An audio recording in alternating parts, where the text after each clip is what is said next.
Hey, what's up? Welcome back to the show. This is episode 198, and I'm your host, Shay Hatto.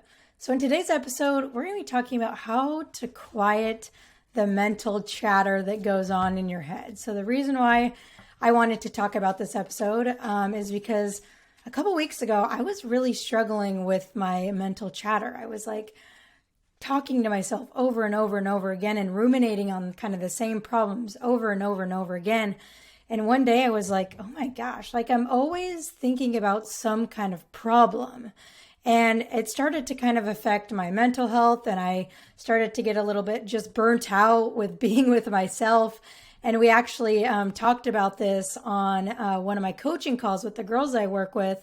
And so I wanted to bring this to you today to share with you like what helped me to get out of this mental chatter. I've also been reading books. There's a book called Chatter that's a really, really good book on all things kind of like the inner voice in your head, how to kind of deal with that and work with that. So it's not necessarily like it's a bad thing, like we have to battle our inner voice, but it's something that we need to be aware of, something that we can actually work with. And as the book says, I think it's like work with it and harness it and use it for good. So it's really important that number one, we're aware of what's happening. Because if you're not aware of what's going on in your head, of the things that you're telling yourself, of the things that you're thinking about, then it can be really hard to kind of deal with that. It can be really hard to take that and do something more positive with it, right? So like for me, at the time where I wasn't aware of it, before I was like, I had this realization, I just kept thinking about silly things and things that were going on in my life. And I just was thinking about it over and over and over again. And it started to wear down on me. And it wasn't until I became aware of it, like, whoa, like something's going on here. Like something doesn't feel right. Like this is just becoming too much. It's starting to, erode kind of like my well-being and my sense of sanity. So it was funny. I actually, like, after I had this realization, I was laying in bed with my wife and I was like, I'm very neurotic sometimes, aren't I? And she's like, yeah, you are. So it's like, it's okay. Like, I was like, yep, I know I can be very neurotic sometimes when I get in these rumination spirals, but it's really important again to be aware, because before that I would have just kept going. So you got to be aware of that it's happening. If you want to be more confident, if you want to be a better athlete, if you want to be a better student, it first starts with awareness. So if you want to learn how to better manage the chatter that's going on in your head, kind of the ruminating thoughts that are going on in your head, you first got to take a step back and be like, yep, I'm being a little crazy. I'm talking to myself a little bit too much. I'm worrying a little bit too much.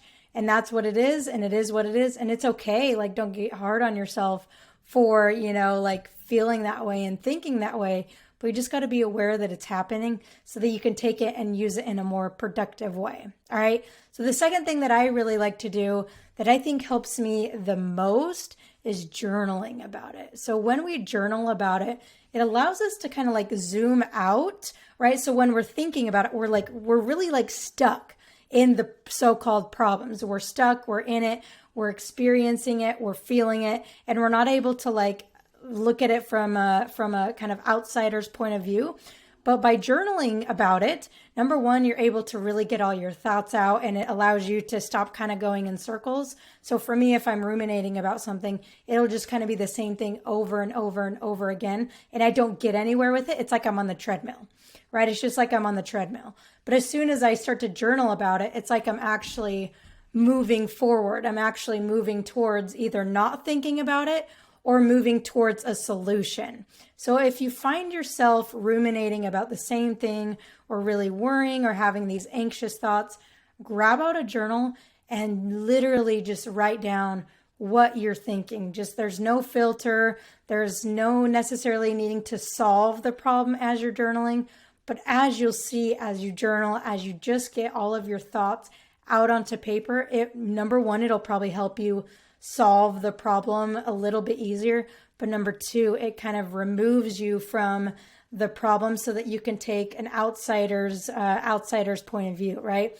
Think about it. I like to think about it in these terms to give you kind of a visual here, right? Imagine that you're on the ground and you're looking for something with binoculars, right? So let's say you lost your keys outside and you're like, oh, I think it's a good idea to go get binoculars. So you put on binoculars and you're looking for your keys with binoculars.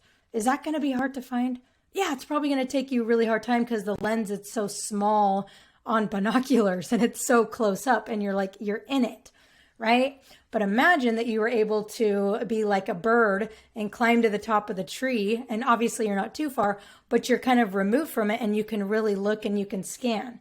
You're more likely going to be able to find it when you can take a step back and zoom out. So think of it as you want to be the hawk. You want to be able to be on top and see everything as opposed to being the squirrel that's like in it and thinking about the problems. And I'm thinking about hawks and squirrels because that's what's in my backyard all of the times. So I hope that gives you a good visual, but that's what journaling allows you to do, to zoom out and look at the problem from the perspective of like, if you were helping somebody else, how would you solve the problem? How would you talk to that person? So next time, get out a journal and try journaling for a couple minutes and just see what happens. All right. And then the last thing that really helps me, okay? Last thing that really helps me is going for a walk, just getting outside in nature. Because if I'm just sitting inside and I'm ruminating about something, like it really, really, really doesn't help. It just perpetuates the problem. But as soon as I go outside, go in my backyard, go for a walk, it really starts to kind of loosen things up a little bit, and I'm able to think more clearly, and I'm able to see also that my problem, that the thing that I'm thinking is such a big problem, is not actually a big problem in the grand scheme of things, right? So as I was talking in the beginning of this, I really was struggling a couple weeks ago. And so I was like, you know what, I kind of need to do something a little bit drastic because I felt like I was having a hard time getting out of it. And so I took the whole day off on a Friday, and I went, just me and my dog, we went to Lake Tahoe, and we went on a 5.5 mile hike. And after that hike, like the next week, like come Monday, like even the weekend, like I was like, I want to work over the weekend. Like I feel good. So come Monday, I was in such a better place mentally, emotionally, physically, and it really just kind of reset my mental frame of mind, my chatter that was going on. So I'm not saying that you have to go out for a 5 mile hike and drive 2 hours to go for a hike, but even just going out for a walk in your neighborhood, going outside in your backyard, there's been so many studies that really do prove that getting out in nature, number one, it helps your emotional state, but number two, can help you to better make more educated and better decisions, and also just kind of help with that mental chatter. So it's not just me like loving being outside and I'm like, hey, this works for me.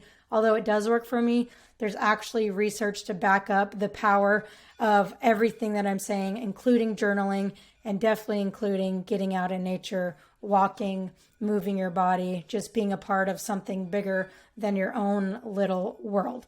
So again, when you start to ruminate these overthinking thoughts, number one, just be aware. Be like, oh my gosh, I keep thinking about this over and over and over. Is it helping? Probably not. Step two, let's get out your journal. Journal just what's going on in your head. Just get it all out onto paper. Kind of take the perspective of zooming out.